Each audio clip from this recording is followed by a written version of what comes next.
The group travels through the mountains. The elf is able to easily walk on top of the snow. The pressure of his step on top of the snow is light enough to keep him elevated up higher than the rest of the group. At the same time, the hobbit is behind the elf, trudging through the snow with difficulty. He has heavy steps that push right through the snow, straight to the ground. When comparing a hobbit to an elf, a hobbit is actually a lot smaller. I plan to figure out how Legolas is able to walk on top of the snow compared to Frodo, who cannot. I plan on estimating their weight and foot size so I can calculate the pressure they place on the snow with each step they take.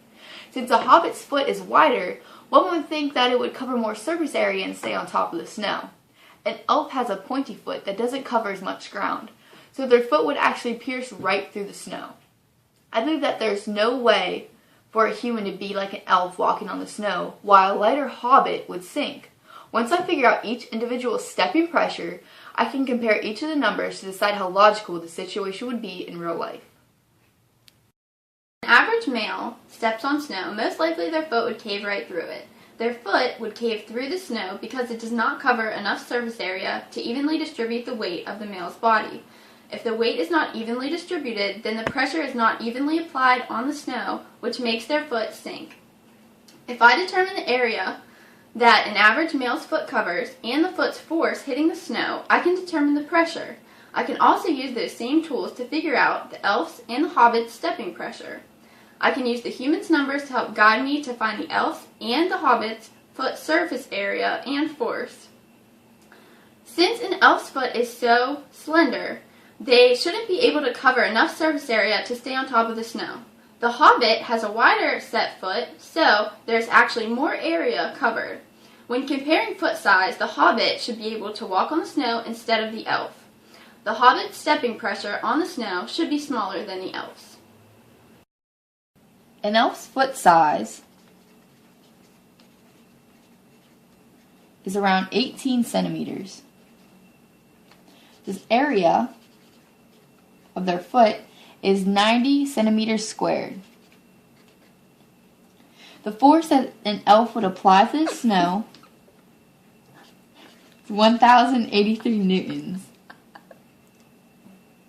To find the pressure, P equals force over area, which would equal 1,083 newtons over 0.009 meters squared, which equals 120,333 pascals. A hobbit has a foot size of around 30 centimeters,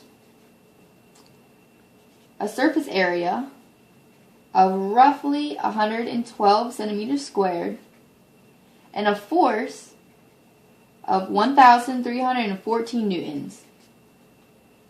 To find the pressure, P equals F over A, which equals 1,314 over 0.0112 meters squared, which that equals 117,321 pascals.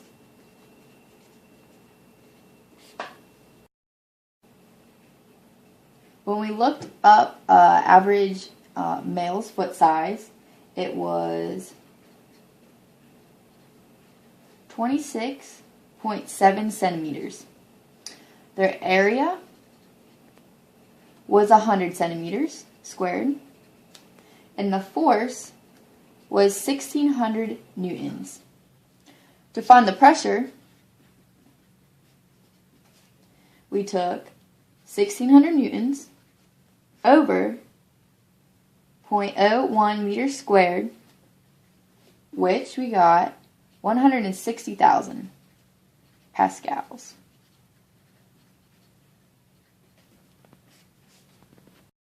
Comparing the pressure ranges, the hobbit has the lightest step pressure. The elf has the second lightest. Humans have the heaviest step pressure. By examining the pressures, I would say that in the movie, the elf should not be able to walk on top of the snow. The hobbit has a better chance of staying on top because he has a larger foot surface area and a lower stepping pressure. His weight would be more equally distributed along the snow under his foot. The elf would have a much harder time staying elevated since his feet are so small and the pressure is slightly greater. If I wanted to compare the snow scene in the movie to a real-life situation, I could say that the male's foot would have to be shaped more like a hobbit's foot than an elf's. Since humans don't have feet like a hobbit or powers like an elf, they have to resort to other tools like snowshoes. Snowshoes are tools used to stay on top of the snow by minimizing the pressure placed on it. If a human wanted the ability to walk on top of the snow, they could just place snowshoes on their feet to make them more like hobbits.